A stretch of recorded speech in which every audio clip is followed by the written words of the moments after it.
Good Friday morning. We are live on the KGNS Digital News Desk, which is live to our KGNS website, live to our KGNS app. We're also live to our YouTube page this morning, wherever you're watching. Thank you so much for making us part of your Friday. Yolanda Villarreal joins me this morning to talk about your Easter weekend forecast. Hi, Yolanda. Well, good morning once again, Ruben. It's been an exciting week for us with those temperatures that are starting to warm up, and they're going to be extremely hot over the weekend. Also for Sunday, which is Easter Sunday, and then on Monday, which is April Fool's. It's no joke that we're expected to reach those triple digits. So throughout the day, if you're wondering what you could expect this morning, we started off with those sunny skies, and our temperatures will be warming up into the upper 80s. That's what most places in Texas could reach for today. Some getting into those 90-degree temperatures, and you know what's helping this is the flow of those southeasterly winds. We're getting that moisture from the Gulf of Mexico, so that's also going to be helping our temperatures warm up over the weekend. And also, since we're having a dry air mass moving in from Mexico, that's going to help our temperatures increase over the weekend. So right now, if you're wondering how it's this morning in our viewing area, we already see those temperatures in the upper 60s to low 70s. 71 for us here in Laredo, in the upper 60s for Fear, and all the way down into Falcon Lake in the 60s as well. So for the rest of this day, something that would be a concern for us for today would be those winds. If you're out there, you know it is breezy, then it will become windy. Gusts up to 36 miles per hour will be possible for us. And when we have a dry air or dry conditions, you know, we're in the drought, and also these strong winds, the combination of both causes fire weather concerns possibly for us this afternoon. And we do see that our dew points still remain in the 50s. But by tomorrow, these dew points in the afternoon should be ranging in the 60s. So that's why I do say that over the weekend, it's going to be feeling like summer for Sunday and Monday, hot and humid conditions. But we do see, I just got an error right there with our dew points, but Ruben's working on it. But I'll keep continuing to talk about today. So for throughout the day, those no cloudy skies, lots of sunshine, our temperatures ranging in the upper 80s. So now back to those dew points. We see that's our dew points, our day planner for today, Good Friday. Well, the temperatures aren't going to be that great if you're outside. In the upper 80s later on in the evening hours, our winds from the south-southeast. For tonight, expected to be partly cloudy. Our temperatures will be slightly warmer, just dropping into the 60s. So I know also many of you want to know what's going on across the U.S. So far for us here in Texas, over the weekend, no rain chances, which is good, but what's not going to be good is those temperatures, that it's going to be feeling hot for us above normal temperatures. Once again, we lost that signal, but we do see parts of California and the Four Corners. They're looking at that winter weather, and if you plan to travel this Sunday to California, let me tell you, they're expected to get those rain chances also in the Four Corners. This is our look for severe weather on Sunday. We do see mainly in the Great Lakes, so from Chicago all the way into the Virginias, they're expected to get some showers and thunderstorms for Easter Sunday. California, Nevada, all the way Utah, parts of Colorado, all the way into Idaho and Montana, they're going to be getting that rain. But for us here in Texas, no rain chances, which is great, but it's that those temperatures that are going to be on the warm side. So for Easter, for our Easter forecast, Sunday, this is what you could expect. In the morning, we're going to be waking up in the upper 60s. It will be mostly cloudy. Then throughout the day, we're going to be getting some sun, but it's expected to be partly sunny. So we do see around noontime on Easter Day, we're going to be in the 80s. But then look in the evening hours. It's 6 p.m. and our temperatures will be in the upper 90s. Keep in mind with the time change, we get lots of sunlight during the day all the way into the evening. Around 7 p.m. it's when we start to see that sun go down. And then for our 7-day, this is what you could expect by Monday and Tuesday. And for today, I do have those red blinking lights indicating that it will be possible for elevated fire weather conditions because it's going to be dry and windy. But we could also expect that triple digit once again on Monday, which I know it's April Fool's and many of you think that we're joking around, but no, for reals, we're expecting to reach a high in the triple digits, probably seeing heat index values like if it feels like if we're in 102, 104, probably 105. But then by Tuesday, Monday night into Tuesday, we're going to have a front move in, and it's called a cold front. That's the proper term, but it's not going to be dropping those temperatures where you have to take your jackets and your boots out. No, it's just going to be bringing a relief from the heat that is expected this weekend. We do see for Wednesday and Thursday our highs dropping into the low 80s, and then once again our lows dropping into the upper 50s. That's all I got for you about weather now. Yolanda, it may be called a cold front, but ain't nothing cold about it. No, That's it for ain't. sure. It ain't. All right. Thanks a lot, Yolanda. Thank you. Yolanda will be on Telemundo en Tu Casa in just a little bit at 11 o'clock, and then we'll see her again on KGNS News at noon. Thanks for your time, See Yolanda. ya. Happy Easter. Okay, so moving on, we can take a quick look at traffic and then we'll take a break. We'll come back with a few stories for you. Let's go over to, this would be 20 at Sinatra this morning. No classes this morning, in case you're wondering. There are a bunch of things to keep in mind. You've got no school over at UISD and LISD. You've got city offices closed, county offices closed. They'll be closed today and on Monday. Also, trash pickup. I didn't know this. I learned that during the morning show today. There will be no trash pickup on Monday. It's been moved to Wednesday. So if your day is Monday, well then be prepared to have some extra trash because they won't pick it up until Wednesday. So there you go. That was a quick look at the traffic there. On this Friday morning, we'll come back. We'll continue on as we welcome you in to the KGNS Digital News Desk. Stay with me.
And we're back on the KGNS Digital News Desk on this Friday morning. Thank you so much for being with us on the website, the app, and on our YouTube channel.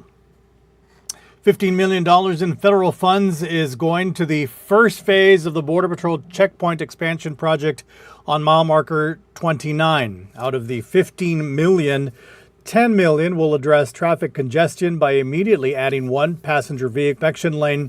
Another portion of the $15 million will be used for the design phase of a long-term expansion plan that'll cost at least also help transform the checkpoint with the latest technology. What we have right now, we're going to add 9 new commercial lanes for trucks. 9.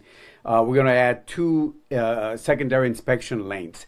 We're going to add warehouses, import lots, the lots also, canine for dogs because we want to have the canines there.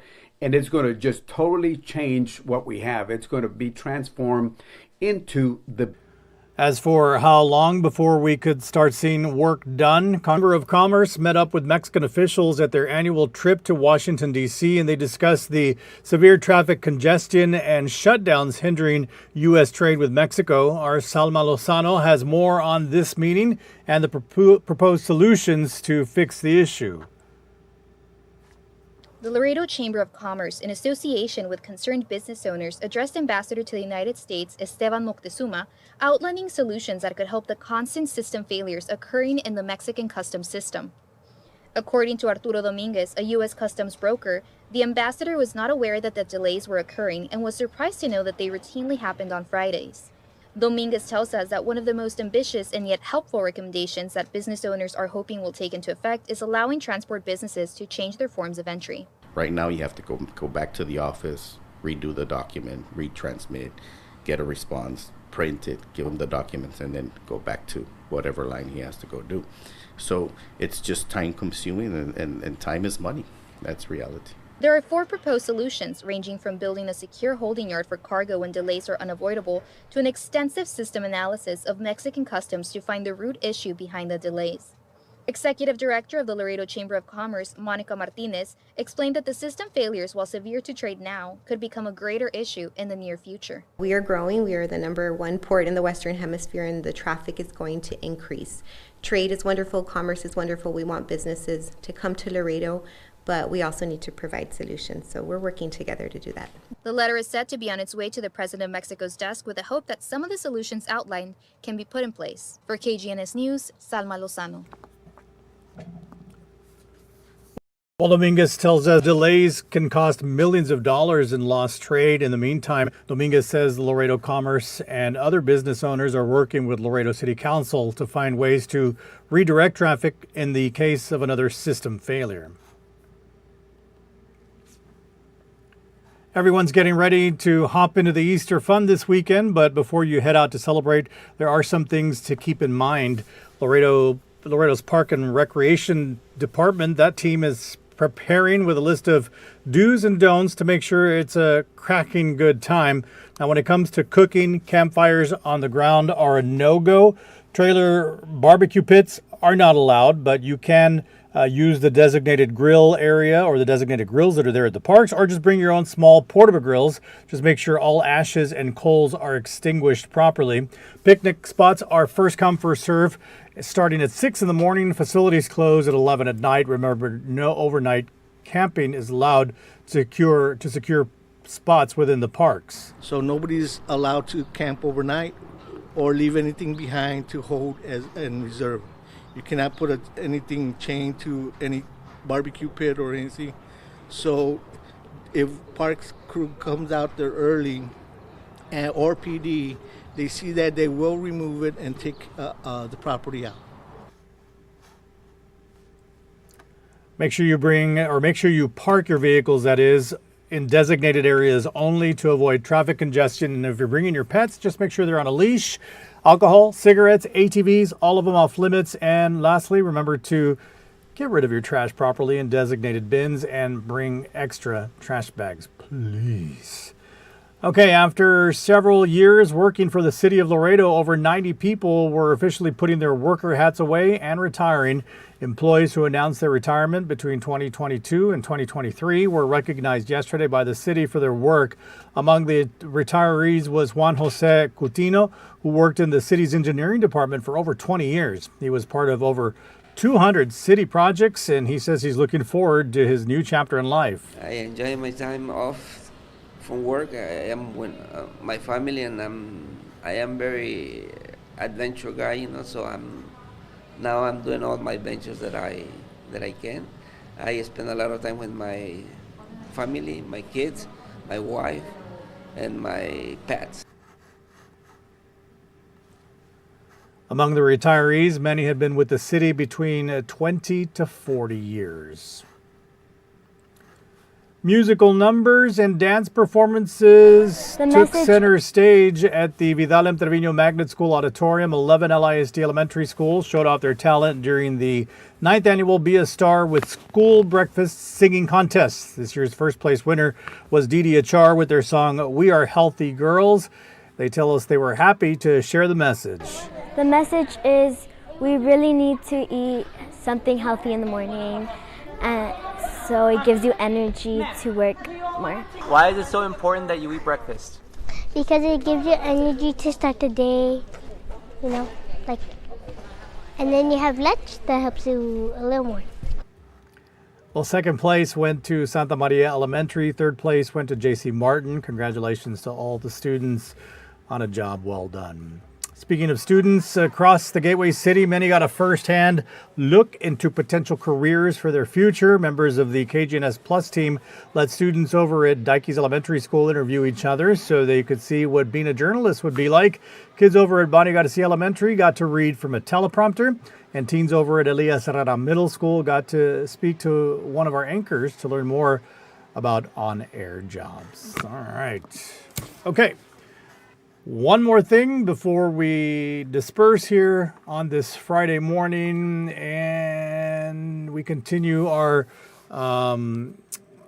Women's History Month packages every year. That month, the month of March, that's designated as Women's History Month, a month that honors women's contributions to society. And here at KGNS, we continue the week-long series highlighting women in Laredo who are leaving their mark. My co-anchor, Mindy Caso, met up with a woman who's determined to show women that age is nothing more than a number. Mindy.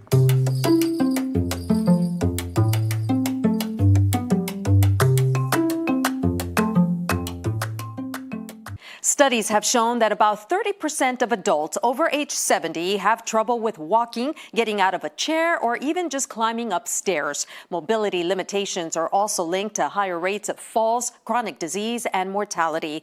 And while there's no way to fully stop the clock, with a little determination and motivation, older women can keep that spring in their step. You know, I started with aerobics and the aerobic craze in the 80s, and, you know, I've done Pilates and yoga. But I really felt like I was losing muscle tone and strength. At 66 years old, Patty Bruni is determined to live her best life. When I first started, I was struggling with very light weights, and I've been able to progress quite a bit. Progress she credits to personal trainer Lourdes Vasquez. Her toes are going to be slightly out because we're going to be taking care of her knees. Not your typical trainer. At almost 60 years herself, Lourdes focuses on female clients who need to work on countering the effects of aging, particularly menopause. I can relate with them because, you know, like I said, I'm 58 and I know what we need. By the age of 30, we're going to start losing muscle.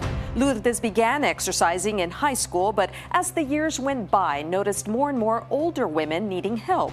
What do you think about what should I do about my hips? I feel them kind of tight. Or Lourdes, you know what, I'm having problems, really problems. I mean, with my balance. What can I do? So she set up a studio in her home, welcoming women with some tough love. I think that it's everything with your mindset. Everything starts with your mindset, and because it's very typical that people say like, oh, no, I can't do that anymore because I'm 60. No, I can't exercise anymore. No, we can do the same. Seeing a big difference in clients just a few weeks into training. And then it takes just a couple of weeks after, and then you can see the difference. You know, they feel better about themselves. Since they've been doing their strength training, they walk different. Their shoulders are back, their chest is up, and they feel, you can tell that they feel better about themselves. Patty saying the changes even going beyond the physical. I think I've developed, you know, a level of confidence, an acceptance of me personally. You know, I'm comfortable in my own skin. Feeling stronger at her age. I mean, I don't feel 66, but I sure am. I'm happy to be 66 and in this shape, absolutely. With simple advice from Lourdes for women of all ages. I tell them, never stop and make this your lifestyle. There's gonna be obstacles, yes, but never stop moving. As more and more women flock to Lourdes for strength training, she tells us it's never too late to begin. Her oldest client right now, 78 years old.